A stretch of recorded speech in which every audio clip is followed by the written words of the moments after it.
The United Nations says a hotter future is now unavoidable. The scientists behind a new climate report say every degree of warming increases the risk and severity of fires, heat waves, and floods.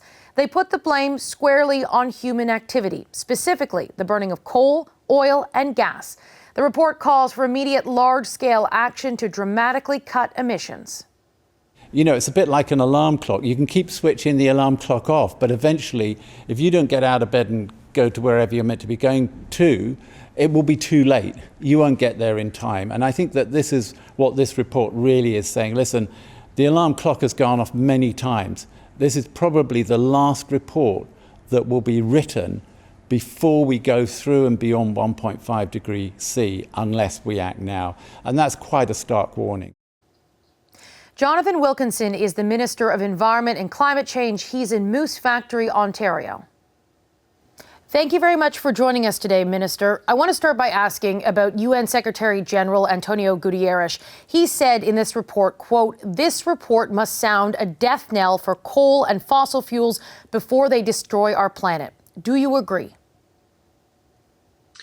Well, I think this report's a pretty important report. It is, as you know, a compilation of climate science that's been evolving over the last number of years. And I think it underlines the critical nature of the changes that we have to make. And that's why, Canada actually leads the world alongside the United Kingdom in calling for and working towards the early phase out of coal-fired power. That is the first and most important step that we can take.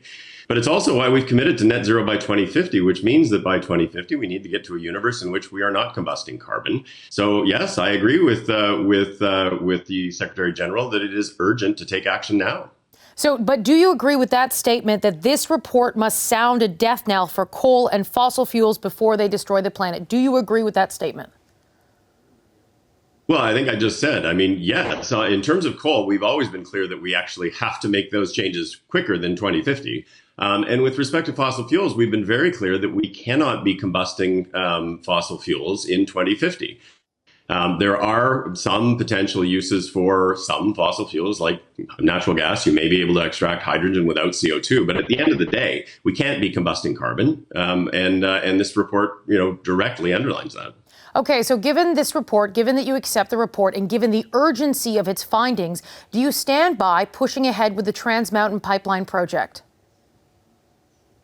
We stand by the actions that we've taken on climate change. This government has done an enormous amount. We just raised our target by about 50%. We brought out the most comprehensive climate plan that perhaps exists on the planet. We've made a commitment to net zero. We have an advisory body advising us on how to get there. We have put in place legislation that requires us to hit net zero by 2050 and puts in place mechanisms to ensure there's transparency. So yes, we are absolutely moving forward to address it, but we're doing it in a thoughtful way, which is we have to be sure that we're moving through a transition that will have impacts in different parts of the country and different parts of the economy. We need to ensure that we are, building an economy that's going to be prosperous going forward in the future at the same time that we're reducing emissions. That's what we promised to do. That's what we're delivering on. With respect, sir, how can your government push ahead with that project when it's going to be twinning this pipeline that will increase the amount of oil from 300,000 barrels per day to 890,000 barrels per day, while at the same time agree with the UN Secretary General when he says this report must be sound a death knell for coal and fossil fuels? Well, with respect, Katie, what we're doing is moving through a transition, and thoughtful people understand that we're moving through a transition that happens between now and 2050. Canada needs to ensure that in the context of that transition, it's extracting full value for its resources and using that money to push forward in terms of reducing emissions. Right now, we ship enormous amounts of oil by rail. We send oil almost exclusively to the United States, where we take a huge discount on the price. And what we're doing is saying it's got to be part of the transition. But part of the transition is being able to raise the revenues that enable you to actually make the investments that are required to go there.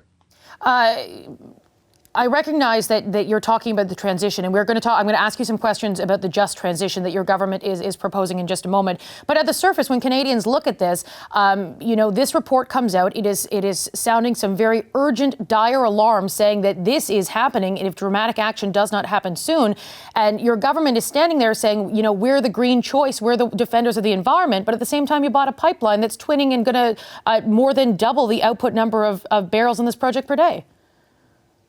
Well, I think I just answered that question, Katie. But what I would say to you is we brought forward the most comprehensive climate plan Canada's ever had. We just raised the level of ambition of our target by almost 50%.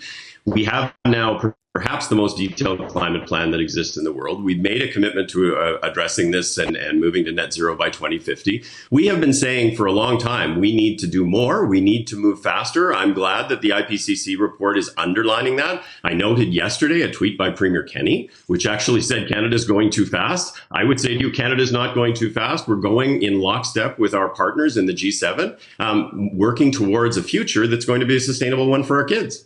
When U.S. President Joe Biden announced his administration would cancel the Keystone XL pipeline, your government tried to lobby against that decision.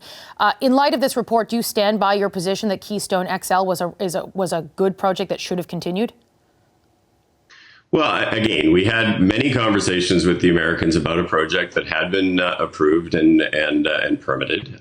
Those conversations ultimately resulted in the project being canceled. I think we've all moved on from that point. It is time for us to focus going forward on how we can actually make the progress from an economic perspective to ensure that people have good jobs and economic opportunity going forward for their families, but do so in a manner that's going to be consistent with a low carbon future. But I think it's interesting to get your perspective about whether you think Joe Biden was right to cancel the project. Well, what I've said to you is at the time, the government of Canada took the position that we did not agree with that. But I think we have all sort of put that behind us. That decision was made. It was made by a duly elected president. We have moved on. And to be honest with you, the conversations we're having with the Americans across the board, whether on economic issues, but certainly on climate issues. I met with John Kerry again last week, talking about how we can work together to advance climate action globally. Including, and I should note that Canada has been asked alongside Germany to lead the collection of $100 billion to support developing countries in addressing climate change. That's a reflection of how the international community perceives the actions of this government on climate. Now, your government recently has committed to reducing emissions by 40 to 45% below 2005 levels by 2030. Climate leaders, including former U.S. Vice President Al Gore, called on the government to set the sights higher, aim for 50%. Should Canada not set those targets higher in light of this report? Well, we just went through a process where we actually raised the target that existed before by 50%. I mean, if you will recall, the target previously was 30% reduction below 2005. That was a target that was established by Stephen Harper. There was never a plan to achieve it. The first thing we did was build a plan that showed Canadians we could do that. The second thing we did was raise the level of ambition to a level that is consistent with climate science and consistent with the pathway to net zero by 2050. So, at the end of the day, we need to be guided by science. Our targets are guided by science. One thing you mentioned earlier in our conversation here is your government has launched a consultation process. It started last month to help workers in the energy sector transition into greener jobs. Where is that process right now, and what is happening as a result of that launch? Well, I think Minister O'Regan launched the process, and the first step was really a series of consultations with industry, with labor, with environmental organizations and other stakeholders, and that process is presently ongoing. But I think for most Canadians, they struggle sometimes to understand exactly what we mean by a just transition, and I think what we need to be talking about is what are we actually trying to do? And the first thing we're trying to do is create jobs, diversify economies in a manner that there are opportunities for families, for people who may be affected by some of the changes that we're going to see in the economy, and providing the appropriate kinds of skills support such that people can transition to new jobs. That's what we're talking about. That's what we already have been focused on. There was money for skills training in the budget, but the consultation process is presently ongoing. What took so long for your government to announce a program like this? Well, we've actually provided funding for skills training and skills support now over the course of the last number of years. What Minister O'Regan launched was a discussion around legislation that would actually focus on the just transition. But I would tell you, we've been focused very much on economic diversification. I think you see that in Alberta with the announcements recently on hydrogen. You see it in Quebec with the announcement by Enerchem and Shell with respect to biofuels. You see it in Saskatchewan with Covenant Energy energy. I mean, we've been really focused on pushing this forward. We put $1.5 billion into hydrogen and biofuels to do that. And we're working, obviously, to transition existing industries. We have an $8 billion net zero accelerator fund. You just heard 2 big steel plants that are going to be converting to electricity, reducing emissions by something in the order of 5 to 6 megatons. So this has been ongoing for some time. But the legislative piece is a piece that we are consulting on right now. Everyone in Ottawa is anticipating that election could be called as early as this week. Did you announce this launch of this just transition consultation process so that you have something to campaign on? Is that the only reason why this was announced right now? No, we announced it, and it was announced a few weeks ago. I mean, it was announced because it was part of the commitment that we made to Canadians in the 2019 election. And the work that I'm doing, I'm in Moose Factory today announcing the start of a feasibility assessment on a large marine conservation area. That's part of a commitment we made to Canadians in 2019, which was to work towards 25% terrestrial and marine protection by 2025 to stop the decline in biodiversity. At the end of the day, the job of the government is to continue to work until there is an election, and I'm doing that each and every day. Minister, thank you for your time today. All right, thank you very much.